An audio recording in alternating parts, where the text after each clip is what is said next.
adventures of an incredible personality.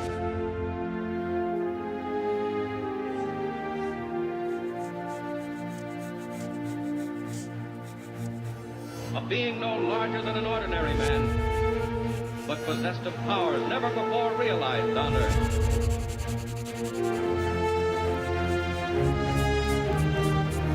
Faster than an airplane, more powerful than a locomotive.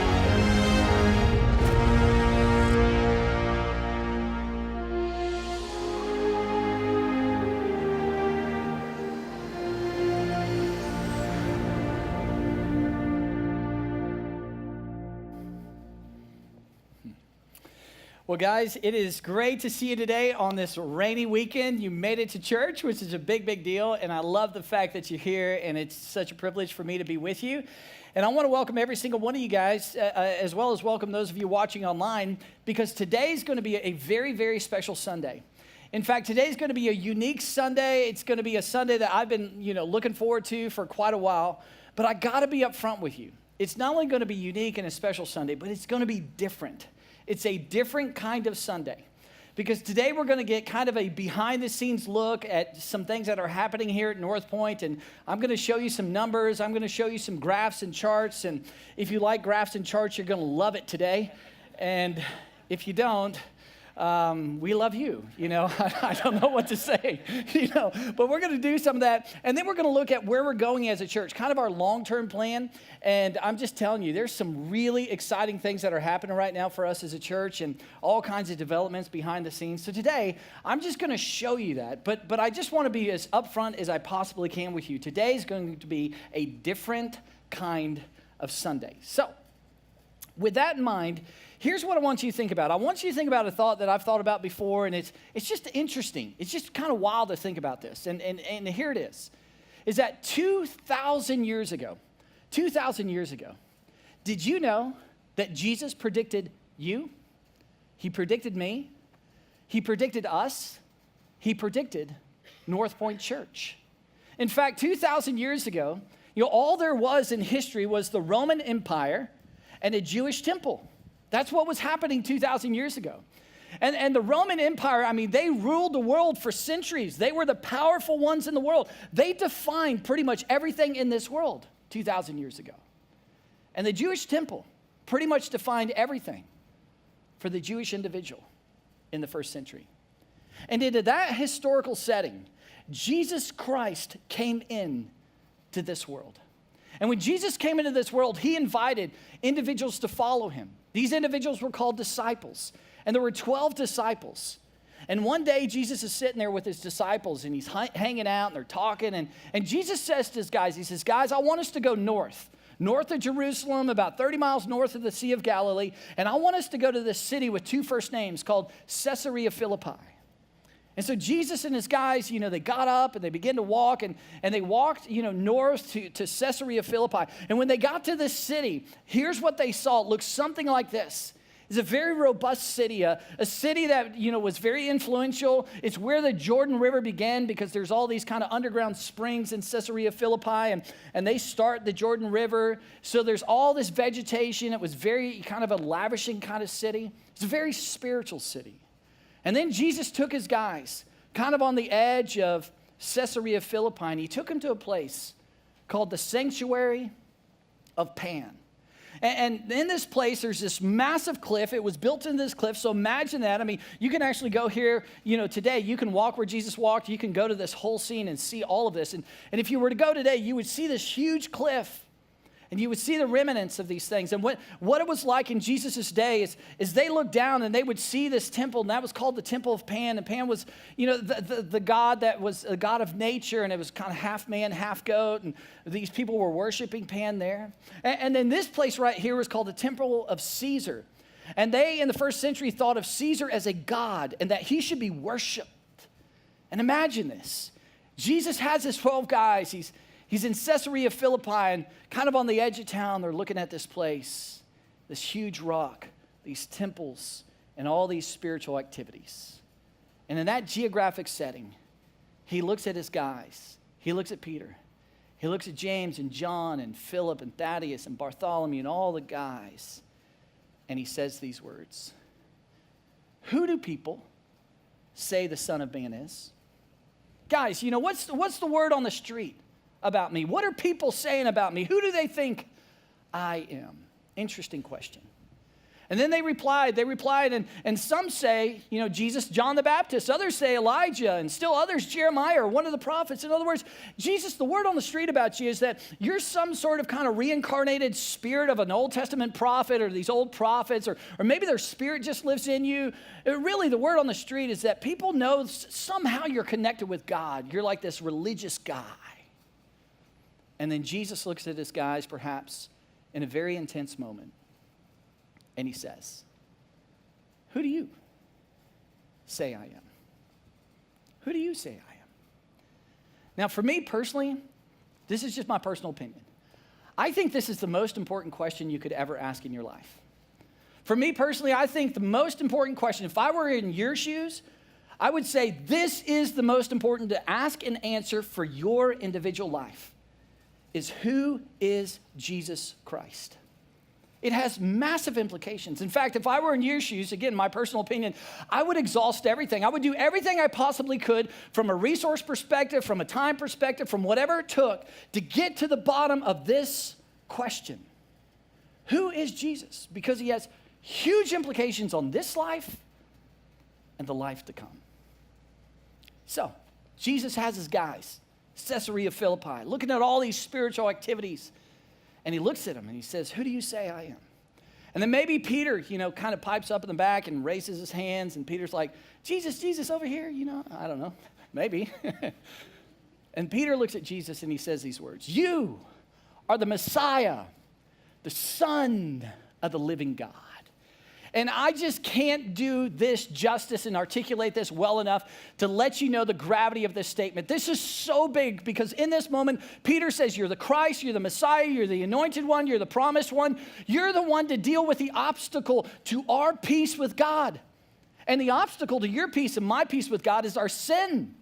And God's promise to Abraham, thousands of years earlier, was this idea to go, I promise, I will deal with the sin issue once and for all, and I will send a Messiah into the world to live a perfect life, to be a perfect sacrifice, to satisfy the perfect justice of God, so you can experience his grace and you can experience his forgiveness for your past, present, and future sin. That's the Messiah. And he's the Son of the living God. Not all these gods made by rocks that Jesus could have pointed to. No, this is a living God. That's who you are. And then Jesus looks at Peter and he says, blessed are you, Simon, son of Jonah, for this was not revealed to you by flesh and blood. In other words, Peter, you're smart, but you're not that smart. To connect all these dots and make this conclusion and go, that's who you are, that was given to you. And do you know who that was given to you by? It was given to you by my Father in heaven. That's who revealed that truth to you. And then Jesus in this moment, he predicts you. He predicts me. He predicts us, and he predicts North Point Church by what he says next. And here's what he says. And I tell you that you are Peter, and on this rock, this big truth, I will build my church, and the gates of death, or maybe you've heard it referred to in different translations, the gates of hell will not overcome it. That's my promise.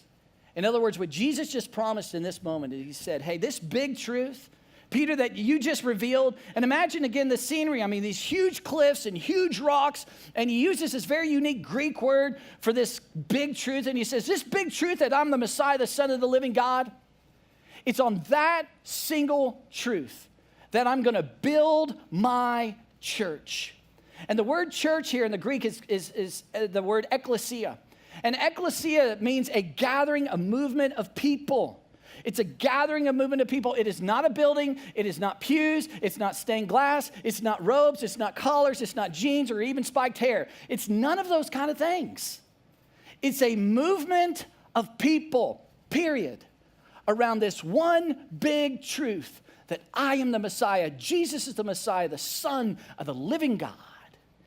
And then Jesus says, and the gates of death will not overcome it, will not prevail.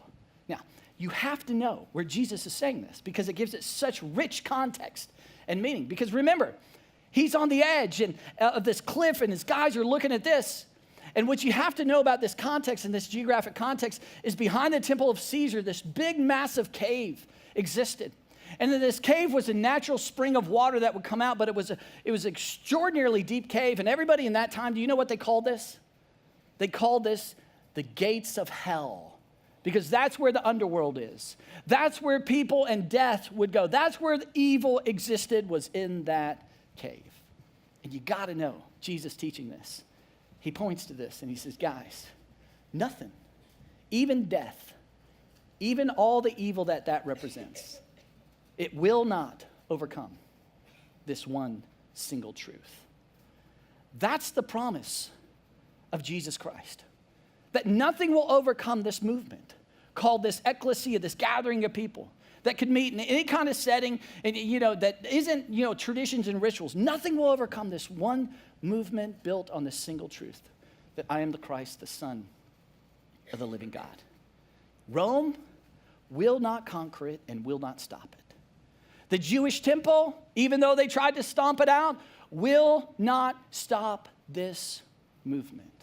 Persecution, evil, dictators, governments, even death itself. When I die, Jesus could have said, when I die, it's not the end, it's the beginning of my promise. That's a promise he made. And Jesus predicted that. And his prediction came true. This was 2,000 years ago. And you think about human history today, you think about all the movements in human history, especially in the 20th century. Just think about the 20th century with Stalin and Mao, and all these world dictators who, in the name of naturalism, in the name of no God, in the name of atheism, have murdered millions and millions and millions and millions and millions of people, extinguishing, trying to at least, the Christian movement or the followers of Jesus Christ or the religious nonsense. Even with Stalin and Mao and all the other dictators around the world who've slaughtered followers of Jesus by the millions, Jesus' promise has come true. Because here we are today, 2,000 years after this promise. Over 2 billion people profess the name of Jesus Christ. And the greatest movement, the greatest activity of God in this world is the local church, is the ecclesia. And Jesus made a promise to the ecclesia, not to other groups and organizations. He made a promise to this very special thing he began called the church. And in that moment, on the edge of Caesarea Philippi, Jesus predicted you, predicted me, predicted us, and predicted North Point Church. It's amazing to think about. And then, in 2009, 9 years ago, 2009, when we began North Point, it's almost like, the way I think of it, it's almost like in that moment we were grafted into this promise. We were kind of woven into this promise that Jesus made 2,000 years ago. And when we started North Point, what I know about our church and what I know existed at the very beginning is that we agree with Peter. We agree with what he said about Jesus Christ, that from the very beginning, we are convinced that Jesus is the Messiah, the Son of the living God. He's the one to remove the obstacle to your peace with God, which is our sin. It's Jesus. And from the very beginning, not only did we know that, but we also knew that the church, this ecclesia, that we have a lot of freedom and a lot of liberty, but that the church should be the body of Christ. That from the very beginning, it's called the body of Christ, meaning the arms, the hands, the feet, the eyes, the expressions, the words, the attitudes of Jesus. In other words, when we were about to form this church called North Point, what we knew is that what's true of Jesus should be true of North Point Church. And what was said of Jesus Christ should be said of North Point Church. And what was misunderstood about Jesus should equally be misunderstood about North Point Church. And what was said of Jesus and what was constantly misunderstood about Jesus and what created a lot of confusion with Jesus is the fact that he spent so much time, so much energy, so much effort on people outside a relationship with God, that he was accused of being a friend, associating, spending way too much effort on the tax collector, the prostitutes, and the sinners.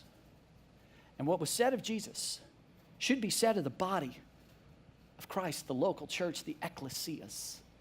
And so the way we took all that information and kind of put it in a kind of a visionary statement that really has driven our church from the beginning, it's this, as we said, what if we created a church that unchurched people love to attend? What if we focused on the people that Jesus focused on and then invited the rest of the people to come follow and say, let's go do this together? What if we did that? Because that's what Jesus did. And what if we not only created a church that unchurched people, that when they walk in, that they go, wow, this is amazing, and that they would love to attend, but what if we created a church that a church person, a person who is a follower of Jesus Christ would walk into and have the same reaction and go, oh, I love this place. It's amazing. Because now I have a partner. Now I have a place for my neighbors and friends and coworkers and people at school and my family members who do not have a relationship with God or have been, outside the church for a lot of years that I can invite them to. I think they would walk in and they would feel like a priority.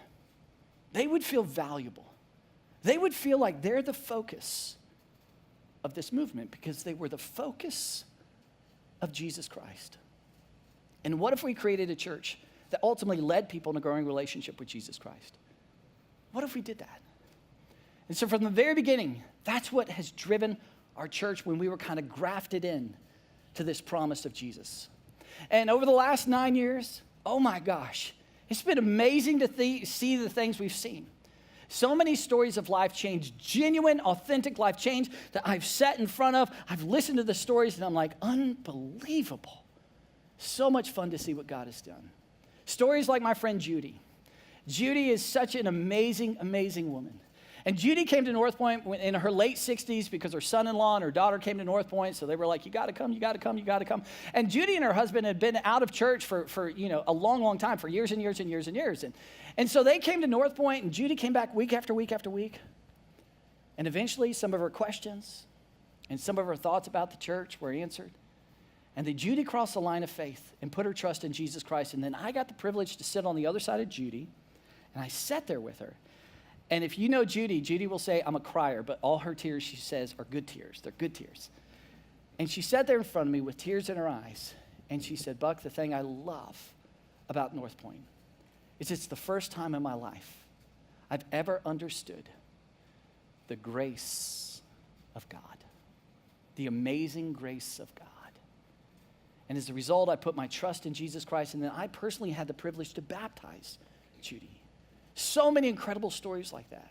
Not only like Judy's, but stories like Danny's. And Danny's story is so much fun because we actually hired Danny to come play the drums for us and about a year and a half ago. And he came in, and faith didn't come easy for Danny, like this whole idea about God and faith in Jesus and the whole, he's like, I'm not so sure about that. Church, not so sure about that. But he would come and he would play, and he did an amazing job. And then he would come sit where you guys are sitting, and he would listen week after week after week. And then as he experienced North Point, as he experienced some of the questions that he had and the answers to those questions, he put his faith and trust in Jesus Christ. And it's been amazing to see his life. And just about 2 months ago, if you were here, you saw Danny's story and Danny get baptized by our music director, Billy. It was one of the most incredible moments of genuine, authentic life change. We've seen hundreds and hundreds and hundreds of stories just like that. Just in the last 3 years since we moved in this facility, we've seen almost 200 people take that big step of obedience and get baptized after they put their trust and faith in Jesus Christ. It's been remarkable. And not only that have we seen the life change, but as a church, we've seen incredible visionary leaders, incredible sacrifice, incredible just generosity. I mean, I think about our church, and I think about, we started North Point Church at Parkside Elementary, elementary school, and we would set up every single week and bring all these trailers and do all that stuff. And, it's fun to think about those days, but I really don't miss those moments. I really don't. I'm so grateful to come in here, and it's all kind of set up, and I love that, and I'm so appreciative. But that's where we started. And I remember in 2014, we had been growing and growing and growing and growing as a church, and we had come to the place to decide, hey, we need to make the move. And this is going to require, phenomenal amounts of sacrifice. And this is going to require very few people because, just at an elementary school, you can only get a couple hundred people in there. And so, very few people to raise about $1 million. That's what it would take to move into this facility. And so I got up and I casted the vision and talked about, guys, here's where we're going as a church, and, lots of different questions. And then the stories that followed, incredible. And I wish I could tell you so many stories, but one particular story I remember where I sat down with this individual, and he was telling me a story. And he said, we were talking about the building, we were talking about this location and talking about his story. And he said, Buck, I came to North Point as kind of an atheist agnostic. Some days I would be an atheist and go, there's nothing. Other days I'd be like, no, maybe there's something. Then there's nothing, that kind of thing. And then he said I would come back over and over and over. And the reason he came to North Point was because Camp 75 and his kids. And so his kids drug him to church. And so he came. And he said, I'd come week after week. And week after week I'd sit there and I'd listen. And my questions began to be answered. And then I got involved in Starting Point. And Starting Point is like 8-week small group, and my scientific, historical, objective questions that I've just always, thought about, and that was like a roadblock for me to put my trust and faith in Christ. Those questions began to be answered. And I put my trust in Jesus Christ, and he took a big old step and followed Jesus, what Jesus said to do, to get baptized. He got baptized, and he was telling me this whole story. And he talked about his life change with his marriage and the difference it's made in his marriage as a father, as a man. It was unbelievable to hear his story. And then he pulled out of his pocket a big old check. And he said, Buck, if this can happen in more lives in this community because there's so many people who haven't experienced his grace, I want to be part of it. And what I knew is he had never invested financially in the church before this point. And I thought, wow. It's amazing to see those stories. And guys, what's amazing is during that time in 2014, we had over 100 families come together to raise $1.3 million to move into this facility. And I don't have time, and I can't quite articulate how big of a deal this is with that few number of people. But it was a movement of God. It was incredible to see the leadership and the visionary individuals who are part of our church. And as I think about the last 9 years and all the lives change and everything we've seen in this facility and all the incredible leaders, I just thank God all the time. And I go, God, thank you for letting me just be part of this thing. And I always think of you guys, and I think this wouldn't happen without your vision, your generosity, your leadership, and your love for this community, specifically your love for people that are outside the church and outside a relationship with Jesus Christ. It's been amazing to see the things we've seen as a church.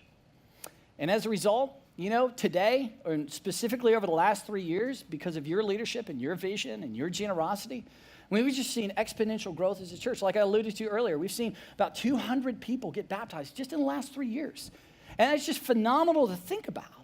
And as a result of that growth and as a result of the life change, today as a church, we do face a challenge. There's a gap that we've got to address as a church. And the biggest challenge we face today as a church, as a result of all the things we've seen, is to create capacity for growth, to create capacity for our future growth. That's the number one challenge we face today as a church. So what I want to do, I want to take the next few minutes and I want to explain this, give you more context to why I would actually say this. And so I'm going to show you some information. I'm going to show you some graphs, and I need you guys to lean in and drink an extra, sip of coffee or whatever it is, because this is going to be so incredibly important to understand where we're at as a church and where we're going. So this idea to create capacity for growth, what is really important to understand, the first thing I would just say it's important to understand is this, is that in terms of our church, our max sustained capacity, and that's important, sustained, because we have, Sundays that we can see tons and tons of people come, but in terms of how many people can actually, be part of, or, come in this facility and actually sustain, our max sustained capacity is about 300 to 325 adults per service. That's it. Once we hit that 300 mark, we are capped. In fact, when you look at all of our data, and I love numbers, I love data, we have all kinds of charts and all kinds of graphs, and I think you should, because I think people are important.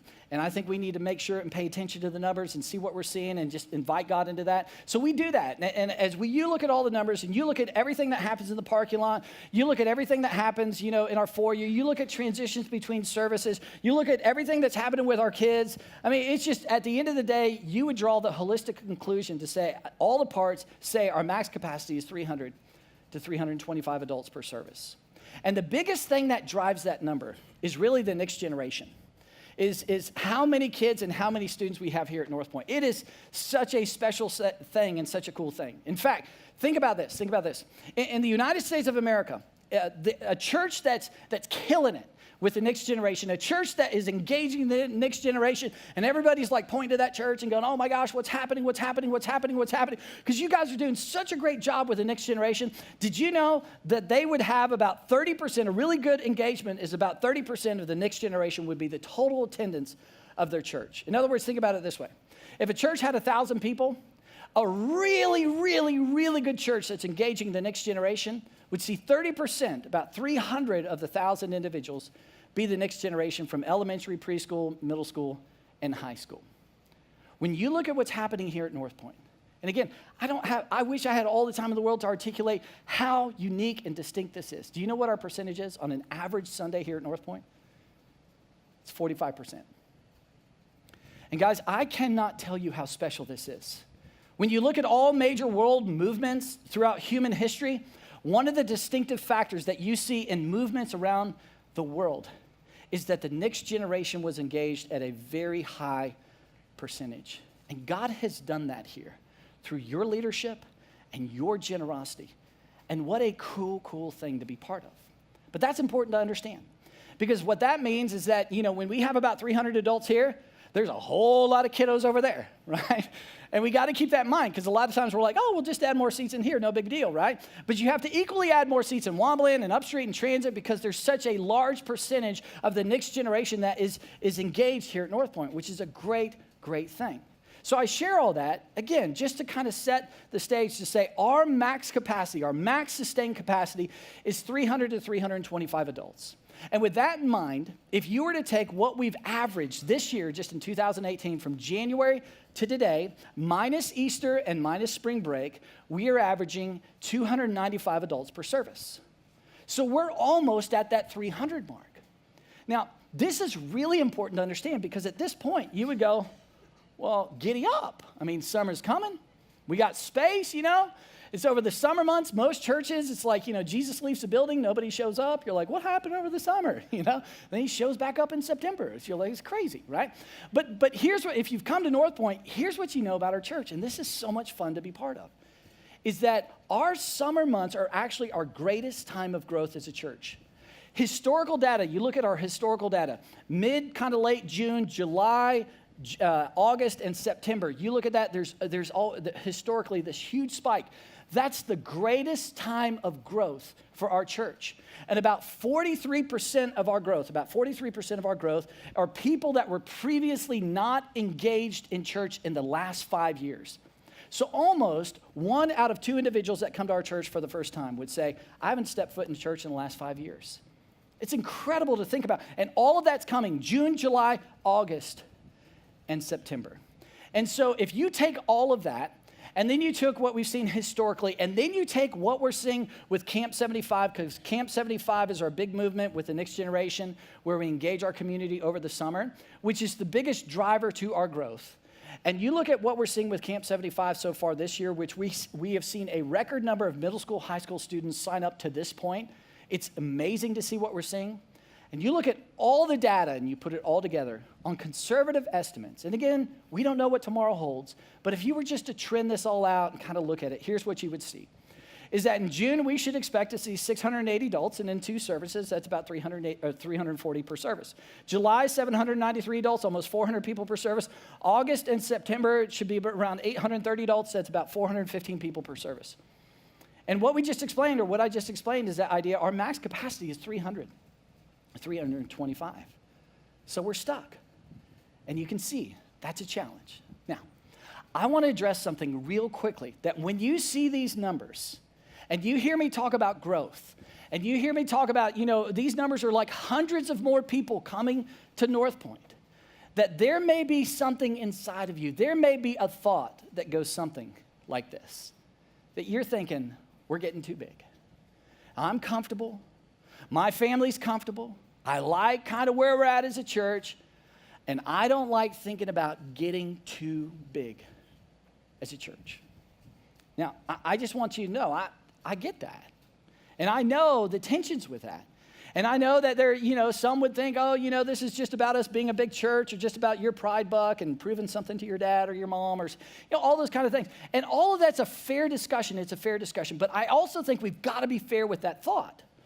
Because if that thought pops in our mind, we're just trying to get big, we got to be honest with what we're really saying, because what we're really saying in our context, in our geographic context, and with what we're doing as a church, what we're really saying are these words. I don't want anybody who currently doesn't know Jesus to find him here. If somebody's going to turn to Jesus and somebody's got questions and, historical, scientific questions, and they're trying to figure that whole thing out, listen, you need to go elsewhere because we are getting too big. That's honestly what we're saying. In fact, with this thought of, hey, we're just getting too big, what we're really saying to the 70,000 people who live in a 5-mile radius of where we sit today and where I stand today, what we know of the 70,000 people, 73% of them are unchurched. That's 50,000 people do not go to church. And what we know is our max capacity here at North Point is 1,300 people. So what we're really saying when we say, hey, we're just getting too, I don't want to get big, is we're saying to the 48,700 people in this community in a 5-mile radius that do not go to church, you're not welcome here. What we're saying to the elementary age kids, all these elementary, if you looked at the 6 elementary age schools that are in a 5-mile radius of where you sit today, there's 3,870 elementary age kids.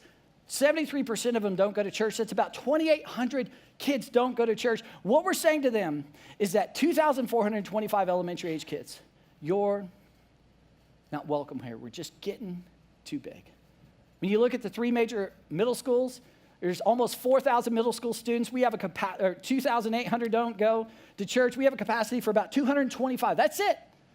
And that means what we're saying, if we're getting too big, to the 2,650 middle school students, you're not welcome here. And you keep going to high school. Oh my gosh, what's happening in the high school? 3 major high schools in a 5-mile radius. There's almost 7,000 of them. 5,000 of them don't go to church. We've got capacity for about 350, and that's pushing it.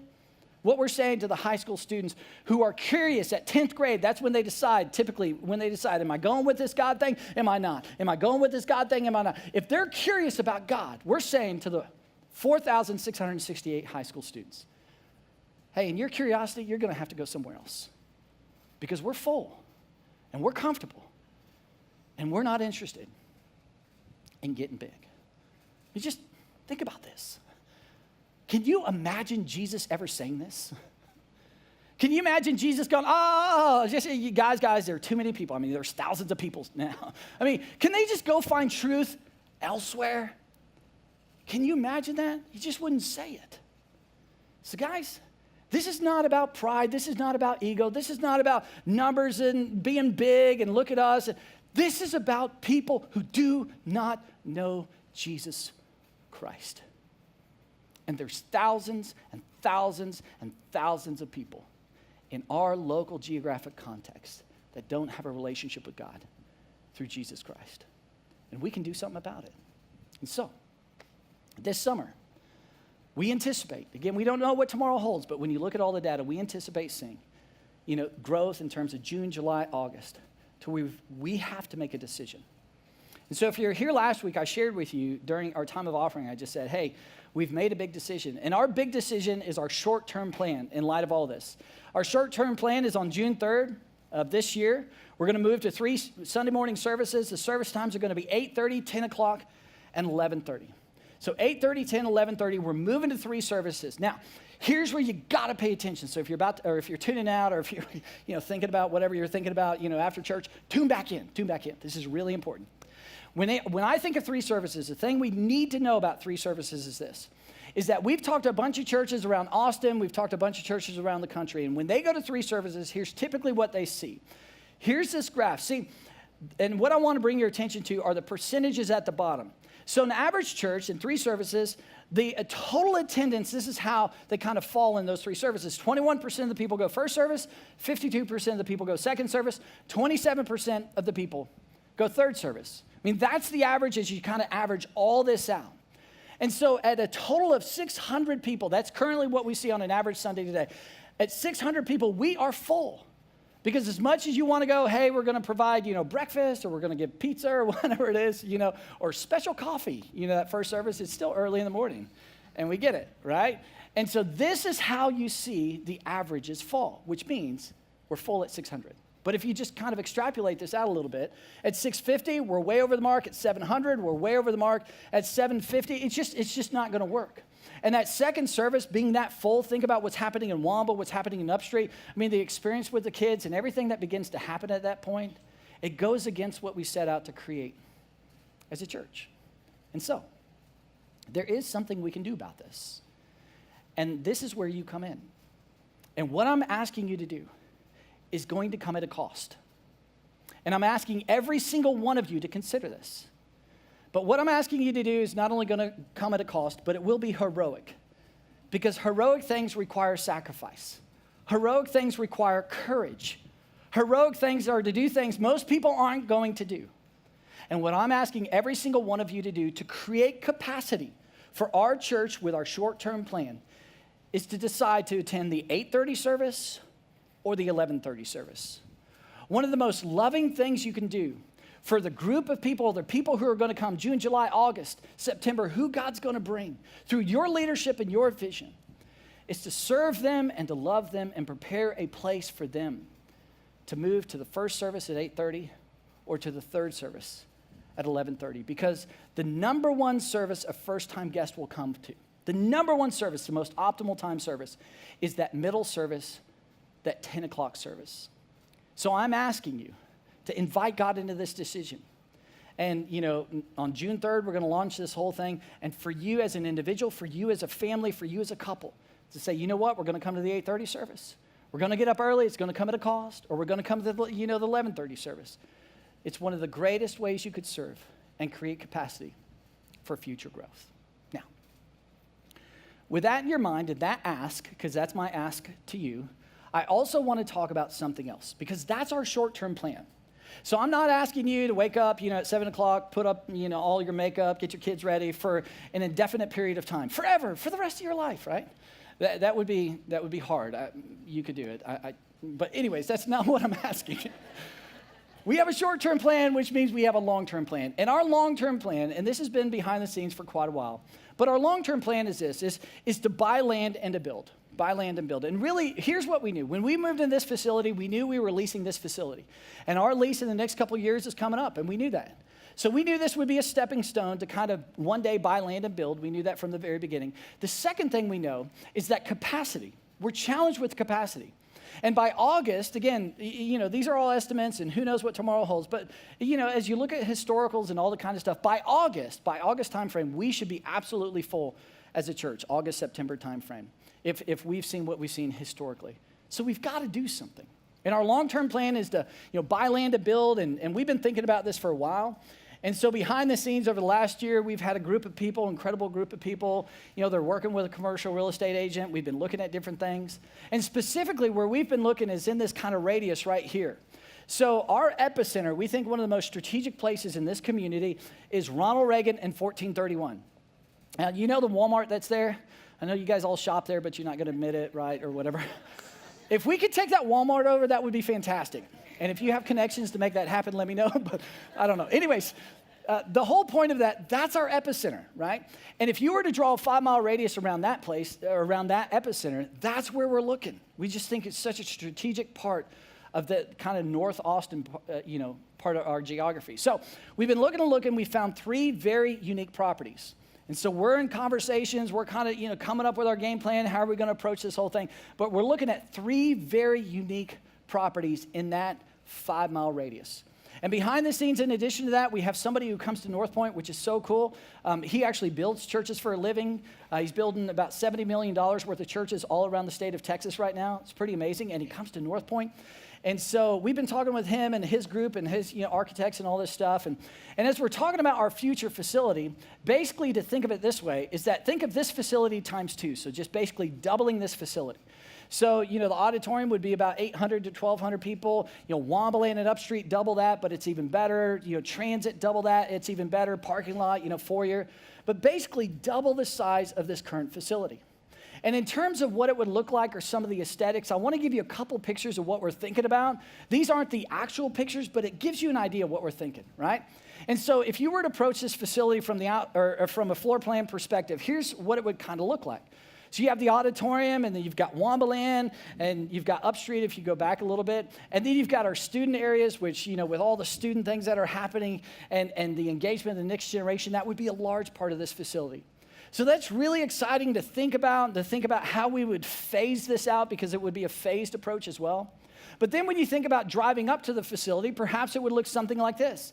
Not very traditional church facility, and there's our little logo right there, which is kind of fun to point out. But, this would be, you drive up and you go, I wonder, is this a church? I wonder. And as somebody who hasn't been to church in a long time, this would be different. And our hope is that as they would walk in and kind of progress, that they would feel like they are the priority, that they're valuable through this whole experience. So that would be perhaps what it would look like on the outside. You walk in. Inside this would be our guest services areas, plenty of room for coffee, plenty of room for a warm welcome. And then you go to our auditorium, and our auditorium, this is about a 1,200 person auditorium, but this gives you a picture of what that may look like. That may be a little bit bigger than what we're thinking. And then you go through the facility and you go to Upstreet, this is what it could look like. And then you go to Transit, here's what it could potentially look like, with a Airstream. In fact, we have somebody here who said they could cut an Airstream in half and do this. And so I was like, giddy up, this is awesome, right? So anyways, that potentially could be what it would look like, just what we've experienced here, but even better. And then high school, inside out, there's small groups. We value their small group time, so we want to put them in containers because we think that's like creative or whatever, It's maybe innovative. I don't know. You guys will have to give us your thoughts. But anyways, the point of that's some things that it could look like. And, there are some pictures of what it could look like. Now, here's why this is such a big deal. There's so many people in our community. There's so many people in our community who do not have a relationship with Jesus Christ, or have had a church experience that they're just like, I'm never going back to that place. And guys, the coolest thing is you and I have an opportunity to do something. We really do. And we've got a long ways to go as a church and a lot to learn. But we can come together and do something. And this is what we're thinking about, and this is what we're praying about. Now, here's my ask of you when it comes to our long-term plan. Number one, I just want you to be praying. That's it. Just be praying, and God echoed that, so you kind of felt that. So just be praying. It's important. And, I've shared this before, but if God doesn't lead us and build this whole thing and what we're trying to create, it's all in vain. It's all just going to become karate shops one day or something. But anyways, that comment will make sense maybe later. But the point is, just be praying. And the second thing I would just say is if you have a networking connection, like somebody with property, because we haven't made that decision quite yet, or you have property and maybe God's been leading you and you already knew when you walked in here there was going to be an interesting conversation, like God has met you already and prompted you, and you could help us in this, then I would love to know about it. In fact, we would love to know about it. And so if that's the case, if there's, you have some questions about our long-term, or if there are things that from relationships or just that God has entrusted you with that you would like to talk to us about, I want you to get in touch with Barry Cox. Barry's part of our executive team. He's been part of our executive team for years and years, and he helps me make a lot of decisions here at North Point. Very great leader, great visionary. His email is barry.cox@npaustin.com, and his phone number is 512-680-1567. Make sure, get in touch with Barry if you have any questions, or again, as I said, if they're kind of networking connections. So that's our long-term plan, but to wrap it up, our short-term plan is 3 services. And we're moving on June 3rd in 2 weeks. Next week, we're taking the weekend off so we can get ready. And my ask of you, one of the greatest things we can do to love and to serve the people that God will bring over June, July, and August is to go to first service or to go to the third service to create capacity for people to grow in their relationship with Jesus Christ. So if you would pray about that and consider making the move, that'd be a big, big deal. Let me pray for us.